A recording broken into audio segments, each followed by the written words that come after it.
Welcome to Baxter Yoga. I'm here at the Oakland Yoga Studio today. Please join me here the next time you're in town for a class. It's a lovely place to practice. So today I just wanted to remind you that you can find my book, Yoga for Healthy Aging, co-authored with Nina Zolotov, on my website. There's a link to buy that. And in addition, you can find the link to buy the t-shirts, Yoga for Healthy Aging t-shirts. Make sure to order a couple sizes up. Today we're going to be doing a static version of the seated twist, Sage's Twist 3. And we're going to be doing that hands-free in order to engage the core muscular more actively. And we're going to use a strap lassoed around the body to engage the pelvis and allow for a little extra lift up. You may find that this is actually very, very stabilizing for your practice. I've been enjoying working with this strap. And so you'll want to go ahead and pre-loop that into a decent sized loop and have that off to one side where you can get to it easily. I'm going to recommend you have a sticky mat in your blanket to sit on. You can make that as thick as you want, and of course you can sit higher if you need to. So let's go ahead and get started by sitting on the edge of the blanket and extending our legs out in front of us. And then we're going to go ahead and bend the right knee in towards the right sitting bone. Now, if you're more flexible, the heel might come way in. If you're less flexible, it might be forward. And we're going to take that foot to the outside of the left leg. So we're going to do the crossover version that you can find on the blog site, Yoga for Healthy Aging. There's a nice little description of the different ways that you can do this pose.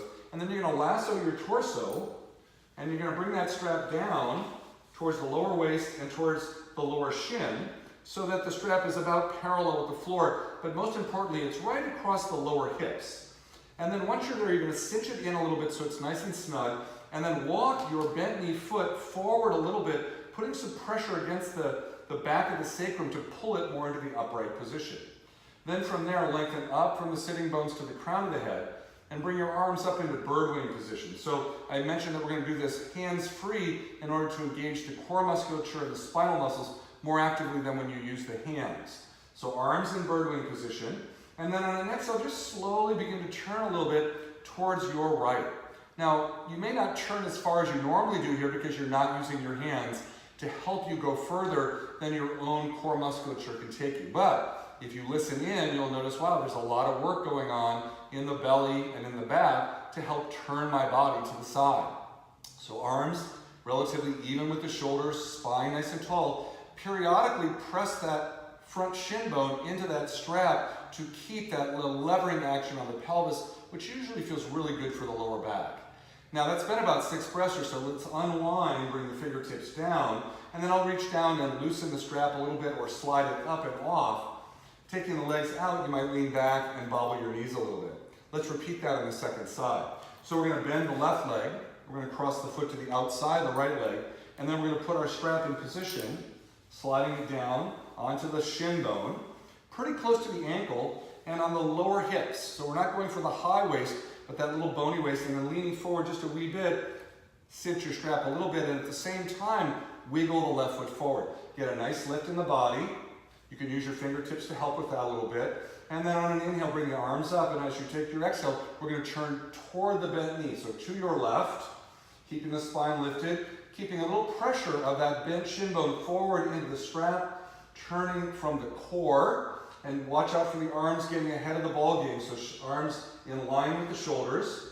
And take 1 or 2 more nice breath cycles here, pressing the left shin bone forward, lifting up through the spine, and keeping the breath nice and even. On your next inhale, unwind, bring the hands down, release the strap up and off your leg, and then up and off your body, setting it off to one side. It often feels very nice just to come back into a simple cross-legged position when you're done, and maybe even take the ribs and circle them around a little bit.